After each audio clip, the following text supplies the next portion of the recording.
আসসালামু আলাইকুম। আমার চ্যানেল মেহরিমা কুকিং ডায়েরিতে সবাইকে জানাচ্ছি স্বাগতম। আবারও একটি নতুন রেসিপি নিয়ে আপনাদের সামনে চলে এসেছি। রেসিপিটি হচ্ছে শিং মাছ দিয়ে লাউ শাকের পাতুরি। এটা বানাতে যেসব উপকরণ লাগবে তা আমি আপনাদের একবার দেখিয়ে দিচ্ছি। এখানে আমি এই যে লাউ শাক নিয়েছি, ভালো করে কেটে ধুয়ে রেখেছি একাটি। লবণ স্বাদ মতো, হলুদের গুঁড়া আধা চামচ, মরিচের গুঁড়া আধা চামচ, জিরার গুঁড়া আধা চামচ, আদা বাটা আধা চামচ, রসুন বাটা 1 চামচ, লবণ স্বাদ মতো। আর এখানে আমি 2টা শিং মাছ নিয়েছি, ভালো করে ধুয়ে এবার পিস পিস করে কেটে রেখেছি।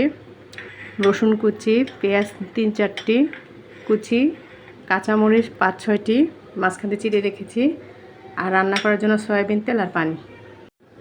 এখন আমি এই যে একটা কড়াই নিয়েছি, কড়াইতে আমি কাটা আর গুঁড়া মশলাগুলো দিয়ে দিব, বাটা আর গুঁড়া মশলাগুলো, সাথে পেঁয়াজ কুচিটাও দিয়ে দেবো। সবগুলোই দিয়ে দেবো উপকরণগুলো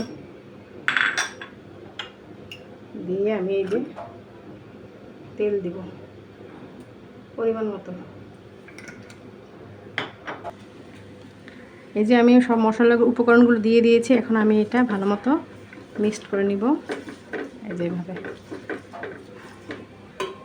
নিয়ে তারপরে আমি এই যে লাউ শাকের পাতাগুলো একটু মেখে নিব। এই যে এভাবে মিক্সড করব মশলাটার সাথে সবগুলো পাতা।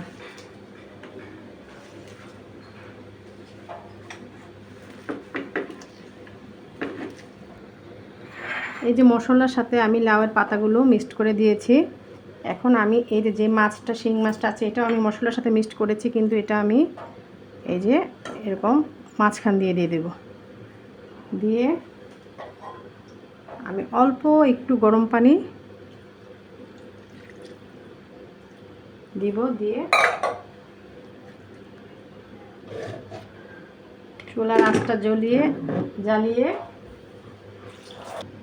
চুলার আঁচটা আমি জ্বালিয়ে দিয়েছি। প্রথমে আমি জালটা বাড়িয়ে দিব, তারপরে যখন একটু গরম হয়ে যাবে তখন কমিয়ে দিব। এখন আমি ঢেকে দিচ্ছি 10 মিনিটের মতো।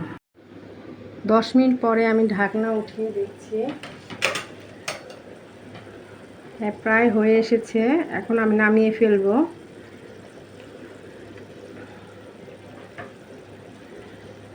এই পাতুরি রান্নাটা আমি আমার শাশুড়ি মায়ের কাছ থেকে শিখেছি। উনি খুব ভালো পাতুরিটা রান্না করতো, আর খেতেও বেশ ভালো লাগতো।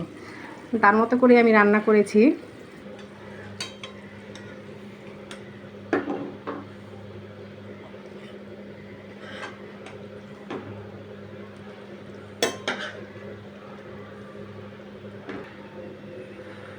রান্না করে ফেললাম শিং মাছ দিয়ে লাউ শাকের পাতুরি।